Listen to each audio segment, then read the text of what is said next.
5, 4, 3, 2, 1.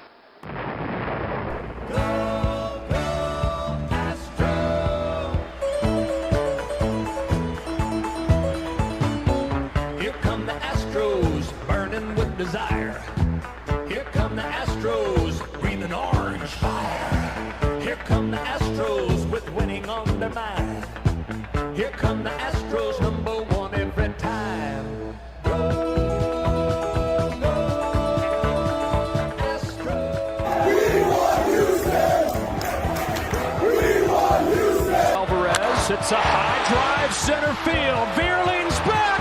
This game is turned upside down! And the pitch is lifted to right by Castellanos. Long run for Tucker, over toward the line, and foul territory. Makes the catch, and the Houston Astros do it again!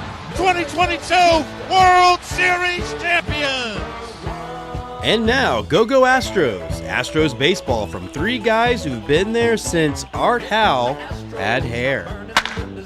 And welcome, everybody. Welcome to Go Astros. Fans of, I'm just so glad that these guys are really good at two-stepping because they were able to 2 steps forward and I guess 1 step back into the playoffs. We've got Brian Arbor from up in New York City-ish and Andy Tom Chesson.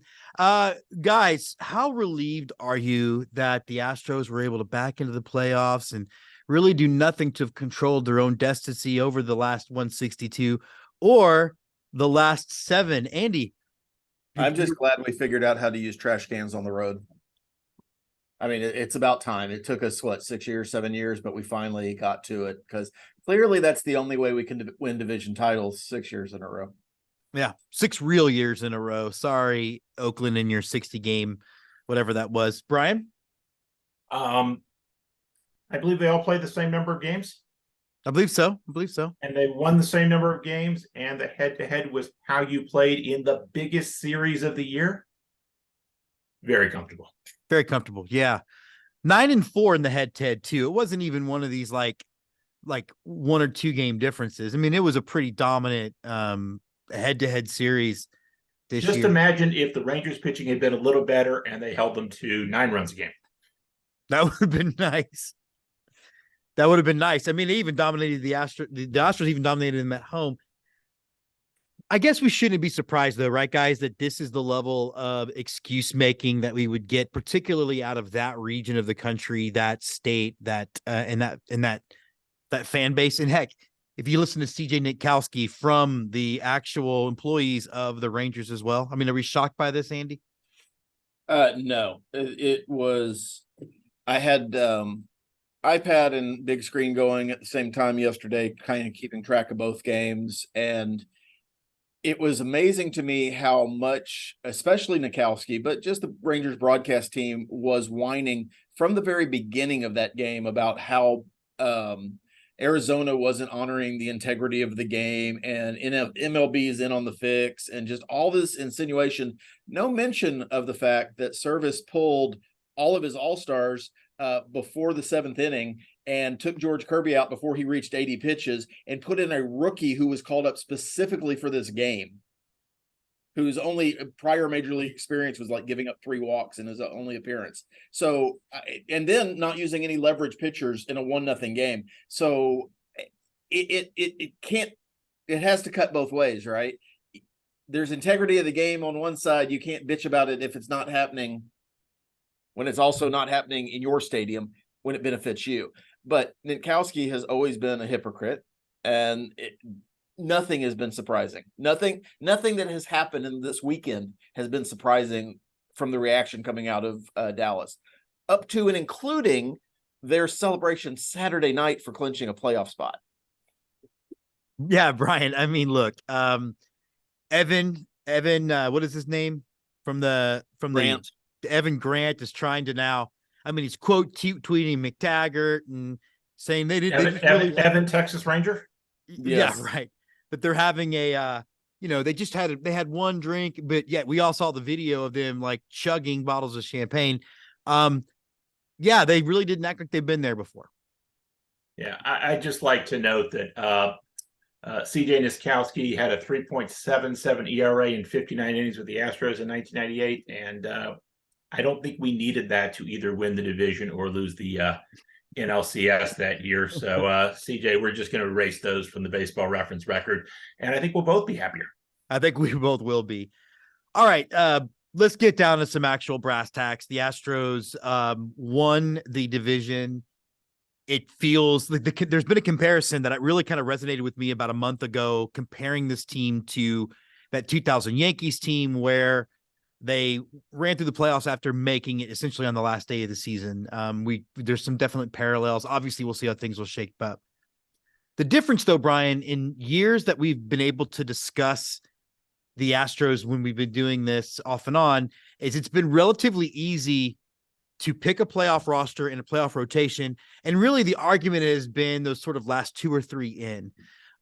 It might be similarly easy for different reasons because of some suspected weak points. I guess what I want to hear from you and Andy, first of all, is who is your first 3 pitchers in the rotation this playoff season, starting Saturday, probably against Minnesota?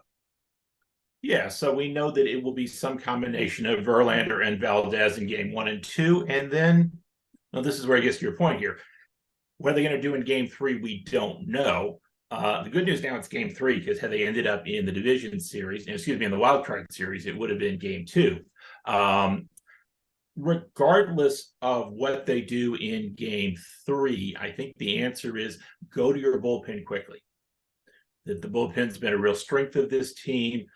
Phil Maton had a really good week, so hopefully that carries over. He's got a 3.05 ERA for the season. It's good stuff. It's pretty good stuff. That you have enough arms in the bullpen, and of course, Hector Neris is nails.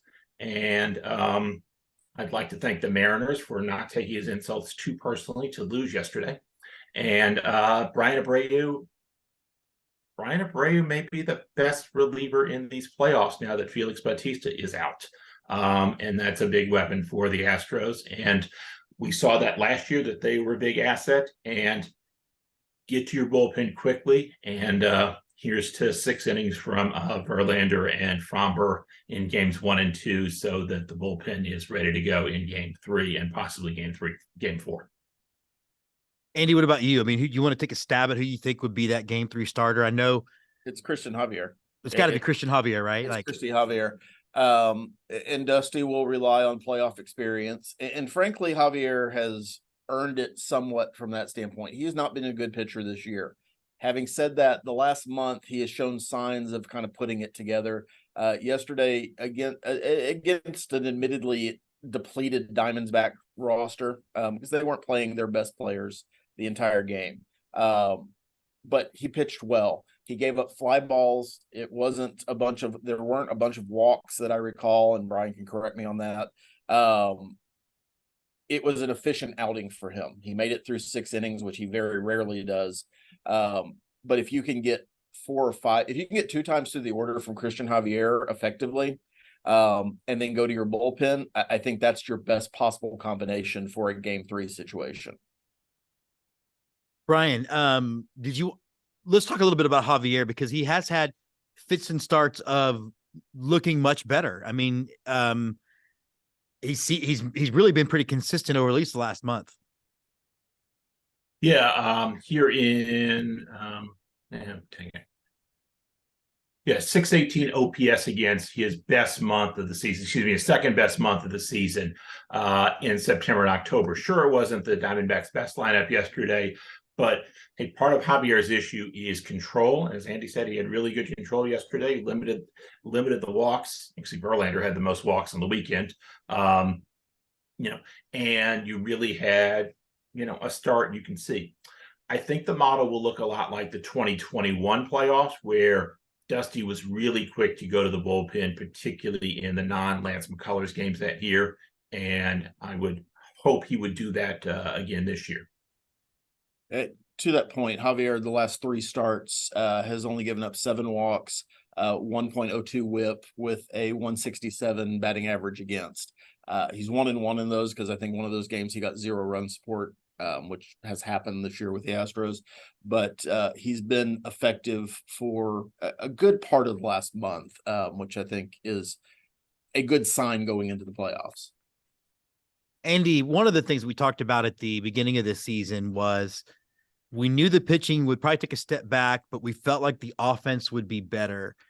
It does seem like the first two games of the Diamondback season game notwithstanding, that it does seem like the offense feels healthy and is hitting the ball much better and could be a better offensive team than what we saw in the playoffs last year. Yeah, I don't know about better. I would settle for consistent though. It's a different lineup. It's going to be a different approach, I think. One of the big changes that you'll see is Jeremy Pena is not going to be batting 2 in these playoffs. That's Alex Bregman, and that's it's interesting because he has struggled a good chunk of September, and then you look up and he hasn't done anything, but somehow last week he's batting 280 with an 853 OPS. So he started, and Bregman does this. He gets hot at interesting times. I'm hoping we're at the beginning of that kind of, he can be hot for the next, 11 wins. That'd be fantastic. Alvarez and Altuve are big contributors, obviously, to the lineup.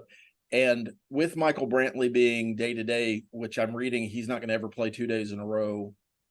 Your lineup is either really deep or kind of deep. And that helps. I don't think you're going to have the consistent batters that you fear 1 through 9 or 1 through 8 like we had last year, because even Yuli Gurriel, who had a real struggle in 2022 as an offensive player, hit really well in the playoffs.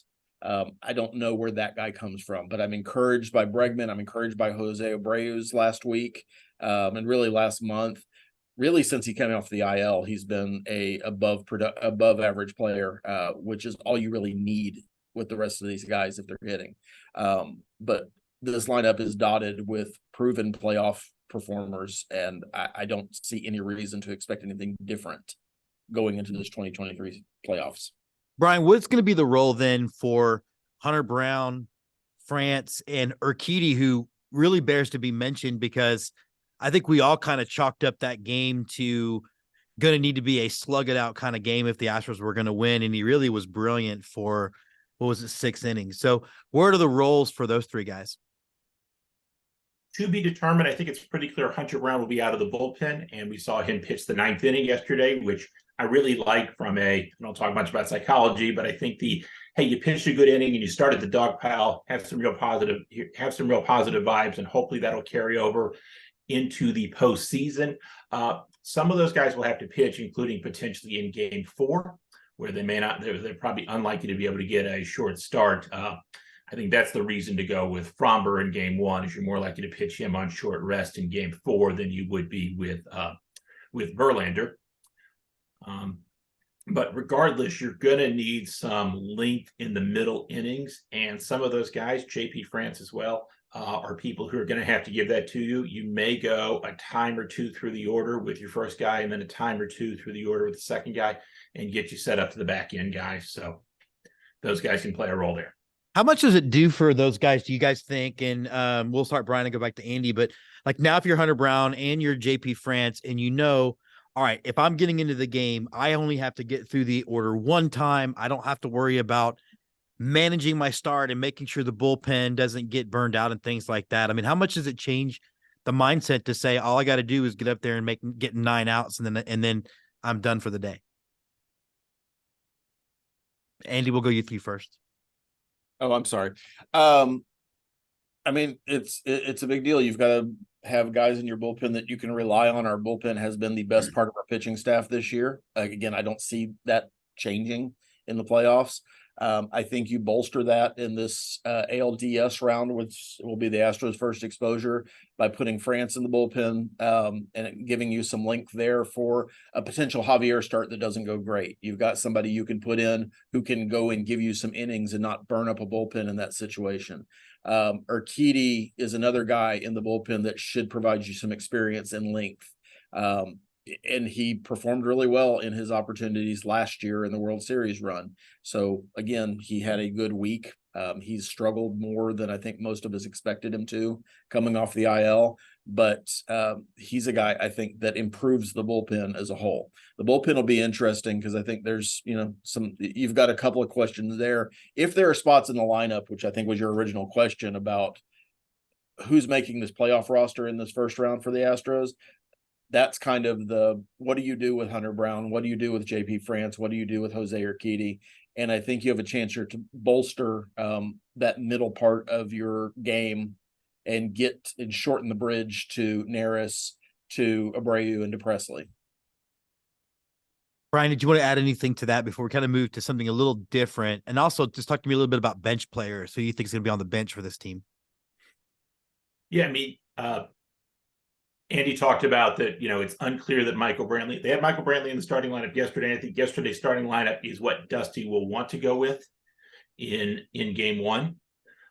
It's a question of how much Brantley can play. And again, they've managed him very gingerly because I think that's his health status. So that means you're likely to see in the games he's not starting, Dusty seems pretty clearly to favor Mauricio Dubon as his number 2 guy. I think Jake Myers in his defense will still be there, and Yainer Diaz will be a pinch hit option, and anything else really doesn't matter because if Greg Kessinger or Jonathan Singleton are hitting, then that's really not, things aren't going well. Hey, at least on John Singleton maybe makes the playoff roster, right, Andy? Well, it's a far cry from you getting yelled at by his wife. She was very cordial, and it was only on Twitter, so you only infer the yelling. Nothing was in bold or caps. That's true. That's true. I just assumed she was forming that yes, John Singleton is still alive. Is still, in fact, alive. Let's talk about the playoffs, though. And I want to talk a little bit about this sort of thing that's immeasurable of, we made the comparison of the possible comparison to the 2000 Yankees, who really floundered for an entire full season and then turned it on. The Astros went up against the Seattle Mariners and the Arizona Diamondbacks, all teams that were playoff hopefuls, all taking their best shot, not yesterday notwithstanding, and went 5-1 in those games. They seem to show that when the pressure's the highest, they can play it. How much is that really a thing, Andy, especially in baseball, where you really can just decide, all right, it's now's the time to get serious? It's easy in the moment to get reactionary, and I'm sure we've all had our moments this year because the Astros, frankly, did not perform to any of our expectations. Although I'm not sure I ever backed off them winning the division. All right, that's fine, but you can get that on your letter jacket, I guess. I don't know. Stuck with my prediction patch. But I think the reality is that baseball teams slump regardless of who the opponent is. And the Astros, unfortunately, had a slump in what should have been the easiest part of their schedule. Had you gone 5-4 in those 9 games against the Royals and A's that we're all, we're bemoaning a week ago, this was a much easier, restful weekend. You didn't because you slumped. But it could have been the Mariners and the Rangers and the Angels that we were playing in those 9 games, and it would have been the same slump. I don't think the teams we were playing had anything to do with our performance, except maybe a little bit of lack of focus because you might take some things for granted, in game 150. Having said that, a slump's a slump. It happened at a bad time. Hopefully we're out of it, and I'm guessing a 5-1 week kind of shows you're probably out of it. And that foretells well for not only having this week off to set your rotation, but kind of getting your mind right going into what's now a home series where you're going to be hosting either the Blue Jays or the Twins, depending on the outcome of that wild card series, versus what would have potentially been a 12-game road trip that you would have been continuing leaving Arizona last night. It would have been like if the Republican National Convention were in town or something. Mark Portugal remembers it fondly. All right, Brian. I remember it fondly. I remember that fondly. I had a poster of that road trip on in my dorm room, I believe back in 1992. Yeah. So let's talk, Brian, then about what's coming up. I think the Blue Jays saw the writing on the wall and opted for the somewhat easier route by sliding into that 6th seed to get to face Minnesota. So that's the side that they're on. Hold on. I want to take a moment to salute the Blue Jays' efforts yesterday to tank, because NBA executives can take notes from this. Yeah. They pitched somebody named Wes Parsons and let him give up 8 runs and still kept running him out there. That is a real commitment to the bit. If if CJ Niskowski wants to talk about somebody tanking, Wes Parsons is an even worse pitcher than CJ Nitkowski. Wes Parsons sounds like a 1950s country singer, Andy. Was on Hee Haw, I think. Wes Parsons needed to get his work in. They just need to make sure that he got his pitches. It's very important to keep him in a routine or something. Yeah. I just hope he doesn't get DFA'd today and gets a cookie for that his would efforts. be sad. Yeah, that would be. Hey, Wes, eat this and also enjoy AAA. Yeah, and if we get anything, I don't want to say I didn't. Yeah, here's all I know about Wes Parsons. MLB.com had his picture up yesterday on game day, and he had a Rockies hat on. Yeah. So apparently he's a Rockies cast off. He's not good enough to pitch for the Rockies. So at least it wasn't just an egg. Yeah, or photo not available for the photo. Wes 8 digits. So it does look like, though. I mean, but honestly, frankly, that's the smart play. I mean, all of us were sitting here hoping we either had the 2nd seed or the 6th seed. I don't think anybody wanted to play Tampa or Baltimore back to back if he can get away with it. But let's look at the entire AL side of the bracket, and I guess let's just walk through the playoffs, and we'll start with the AL. All right, that first wild card series is Blue Jays at Tampa. I see Tampa coming out on top of that one. Brian, do you see it any differently, or what do you have? You mean Rangers at Tampa, right? Oh, that's what I meant. Yeah, I keep getting that confused. Yeah, I have the Rangers beating Tampa. Yeah. I mean, with the obviously important caveat that the playoffs are a crapshoot, so these are essentially, coin flips. So the Rangers on Friday night thought they had the division, and all they had to do was win one game, and then they'd get off. And instead, they have to take a flight from Seattle to Tampa Bay and play in a mausoleum.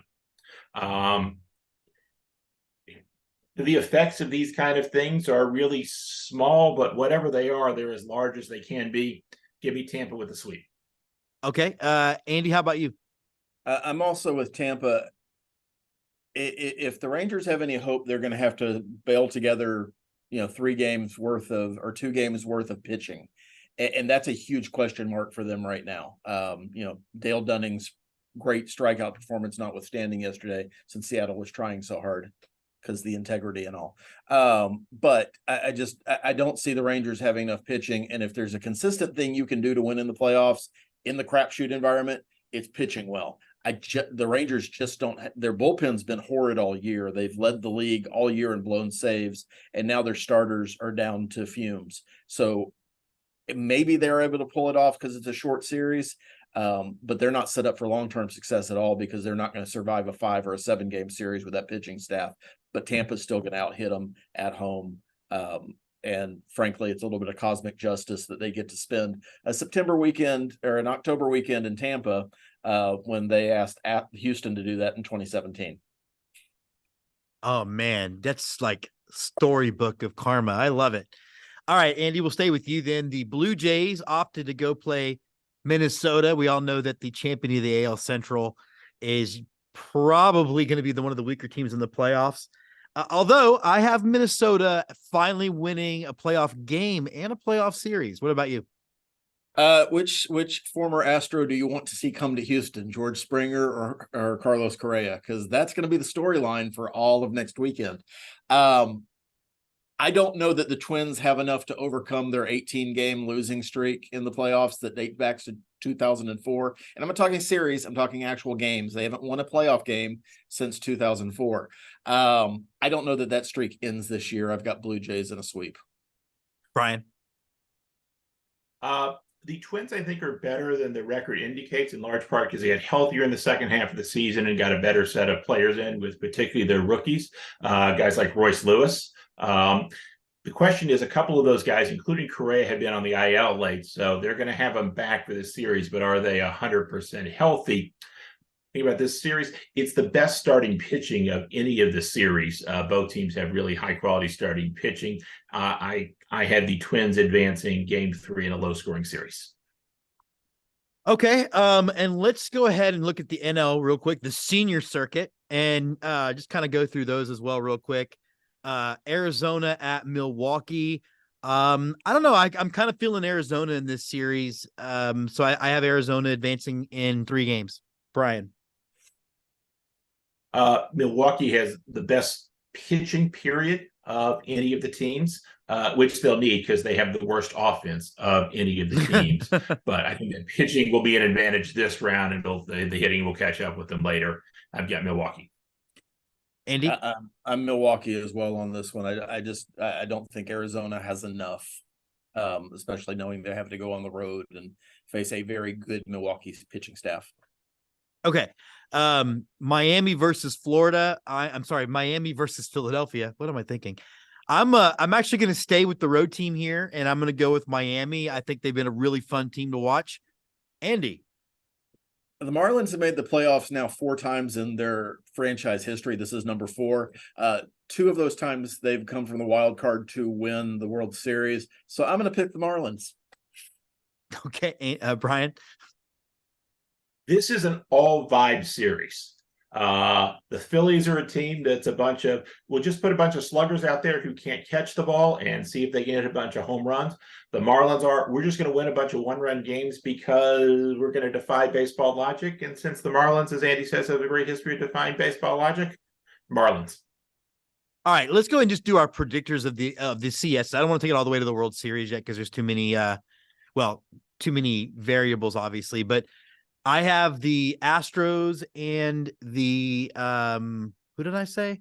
Oh, that's right. I have the Astros and the Twins in the World Series. No, you can't have that. You threw me off, Andy. You threw me off. I have the Astros and I have the Rays in the ALCS. Okay. And I think the Astros win it. Andy? Same teams, and I would like to say it's going to be well, I take that back. I've got Tampa beating the Rangers, obviously. I think Baltimore beats Tampa. I think Baltimore is a very, very good team, and they are where Houston was in 2017, and they're going to be a scary matchup. Having said that, the Astros went 3-3 against them this year, and both teams traded blown saves in the 9th inning on big home runs to even up that series. So I think it'll be a good series. I think optimistically, the Astros playoff experience wins out in that environment, and the Astros advance to their 5th World Series in 8 years, 7 years, whatever those numbers are. And Brian, how about you? I have the Rays beating the O's. The O's have lost their best pitcher in Felix Bautista, who's going to have Tommy John surgery. He is effective against everybody in baseball except the Astros and Cal Tucker. Yeah, his best reliever this year. And so that's going to put more pressure on the middle innings for the O's. Rays have a better bullpen. I'm going to take the Rays in a close series. And, would you bet against the Astros in the American League playoffs? It's been a bad idea for the last 5 years. So you'll take the Astros to go to the World Series. I'd like to say with the caveat, as much as optimistic going to be, I would like to revisit these picks if we absolutely. Because I have a feeling that these playoffs are going to be weird and have a bunch of things we weren't expecting. And if that's the case, and the Astros and Orioles or Rays are still there, that might be a completely different looking series than what we're expecting. Yeah, obviously we'll definitely revisit all of those picks. All right, last 2 questions. First of all, yesterday there's been the highest amount of drama was whether Tucker hit a triple and a fielder's choice, a triple and an error, or did he hit a inside the park home run? Brian, do you have any chances of seeing that being overturned? I know he is going to appeal the ruling. I'm sure they will. All I know is that the real stakes here are for Jake McCarthy, the Diamondbacks right fielder, and Gerardo Perdomo, their second baseman, because if that gets turned into a home run, I'm pretty sure that Cal Tucker owes them a fruit basket. At least. Andy, what about you? It was a really interesting deal, right? So it was originally a triple and an error, and then it was a triple and fielder's indifference, and then it was a home run, and then it went back to a triple and fielder's indifference. And the Elias Sports Bureau evidently got on the phone with the official scorer in Arizona and was pleading the case back and forth, and then it got changed back again. And I don't know what the benefit to Arizona is to sticking by this. The home team, makes that call initially. I think it's going to get overturned. They are appealing. They've said as much this morning again that they'll file a formal appeal. It's a feel good for Kyle Tucker. Ultimately, it doesn't matter if he's at 29-30 or 30-30. He's going to cost somebody a lot of money in a couple of years. I'm hoping it's Houston. So it's much ado about nothing, but it might have been actually the most drama that occurred yesterday in Arizona. What was that scoring ruling actually going to be? It made me feel bad for Jake McCarthy. I was glad he actually scored that run in the 8th inning, because he had a really, really bad day up until that point. All right, last thing. The biggest implication of this whole story is for those of us who play Immaculate Grid. I'm not even sure what that is. Last thing, guys, there's been a big talk about the concept of getting rid of divisions and turning to a sort of NBA style once we see the team expand. My argument has always been divisions are important, 162 games, especially when you play a playoff series that is completely counter to how baseball is meant to be played. Where are you guys on this? I'm assuming you're with me, but Brian, are you still a fan of playing for divisions? I am, and I'm actually slightly disappointed that they cut down the number of division games this year. I understand why they did it for a couple of reasons, and I understand a lot of Astros fans were happy about that because it was fewer West Coast games. And remember, I'm an hour earlier, so I feel those even more than y'all do. But we saw it with Hector Neris has burned a friendship with Julio Rodriguez because he was really excited about striking him out. Division rivalries have a lot more juice, a lot more things here. I've gone through a glass case of emotions about George Kirby, who I sort of irrationally decided is the Mariners pitcher I'm going to hate, and hate because he's good. I assume he's a fine person, and I got nothing to say against him. And if they trade him to the Astros, I'll switch like that. But part like he's good, and he never walks anybody, and he's really good at this here. That develops when you play a team too many times, and those things I think are worthwhile. And frankly, I partly because we're good at it.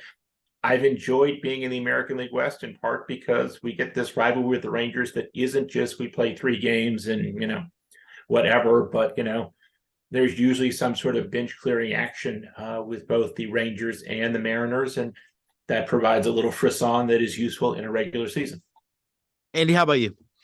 I'm gonna be a little bit different than Brian. I like divisions. I think Major League Baseball should keep divisions, and I think they probably will ultimately, not for any great romance of the game, but because that means there's more teams that can sell merch.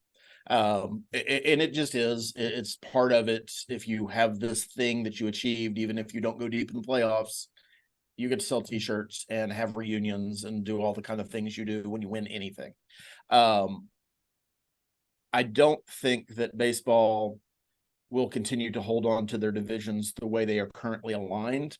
I think part of that's going to be expansion. Part of that's going to be the settling of Tampa Bay's situation, Oakland's situation. I know that's going to be Las Vegas, but maybe it's not. There's still some stuff going on there.